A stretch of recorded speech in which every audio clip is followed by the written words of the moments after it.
Power TV ಯಾವುದಾದ್ರೂ ಒಂದು ಸುದ್ದಿಯನ್ನ ಅಥವಾ ಒಂದು ಸ್ಟೋರಿಯನ್ನ ಬಿತ್ತರಿಸಿದ್ರೆ ಅಥವಾ ಪ್ರಸಾರ ಮಾಡಿದ್ರೆ ಯಾವುದೇ ಸಾಕ್ಷ್ಯಾಧಾರಗಳಿಲ್ಲದೆ ಸ್ಟೋರಿ ಮಾಡೋದೇ ಇಲ್ಲ. ಎಸ್, ಶಾಸಕ ಮುನಿರತ್ನ ರೇಪ್ ಮತ್ತು ಏಡ್ಸ್ ಟ್ರ್ಯಾಪ್ ಮಾಡಿರೋದು ನಿಜ.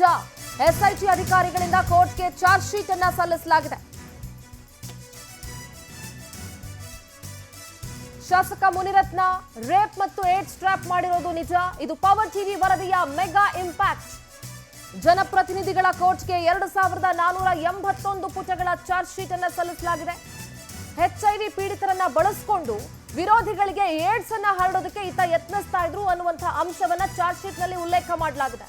ನಿರಂತರ ಅತ್ಯಾಚಾರ, ಅಪಾಯಕಾರಿ ರೋಗ ಹರಡುವಿಕೆ, ವಿವಿಧ ಸೆಕ್ಷನ್ಗಳ ಅಡಿಯಲ್ಲಿ ಏಡ್ಸ್ ಟ್ರ್ಯಾಪ್ ಶಾಸಕನ ವಿರುದ್ಧ ಈಗ ಕೇಸ್ ದಾಖಲಾಗಿತ್ತು. ಮುನಿರತ್ನ ಏಡ್ಸ್ ಜಾಲದ ಬಗ್ಗೆ ಪವರ್ ಟಿವಿ ನಿರಂತರವಾಗಿ ವರದಿಯನ್ನ ಪ್ರಸಾರ ಮಾಡಿತ್ತು.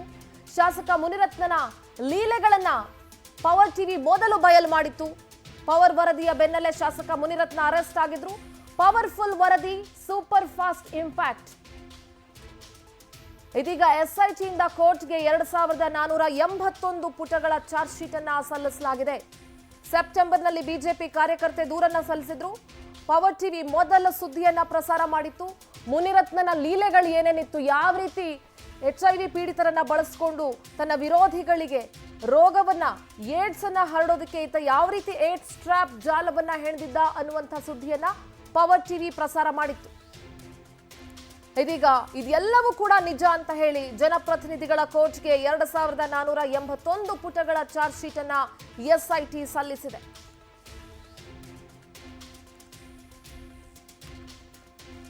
ಯಾವ್ಯಾವ ಸೆಕ್ಷನ್ಗಳ ಅಡಿಯಲ್ಲಿ ಕೇಸ್ ದಾಖಲಾಗಿದೆ ಅನ್ನೋದನ್ನ ಗಮನಿಸ್ತಾ ಇದ್ದೀರಿ ಸ್ಕ್ರೀನ್ ಮೇಲೆ. ನಾನು ಕೂಡ ಹೇಳ್ತಾ ಹೋಗ್ತೀನಿ. IPC 354A ಲೈಂಗಿಕ ಕಿರುಕುಳ, 354C ಅನುಮತಿ ಇಲ್ಲದೆ ಮಹಿಳೆಯರ ಅಶ್ಲೀಲ ದೃಶ್ಯವನ್ನ ಸೆರೆ ಹಿಡಿದಿರೋದು, 308 ಸಂತ್ರಸ್ತೆಯನ್ನ ಕೊಲ್ಲುವಂತಹ ಉದ್ದೇಶ ಇದ್ದಿದ್ದು. ಹೀಗೆ IPC ಸೆಕ್ಷನ್ಗಳ ಅಡಿಯಲ್ಲಿ ವಿವಿಧ ಕೇಸ್ಗಳು ದಾಖಲಾಗಿದೆ. ರೇಪ್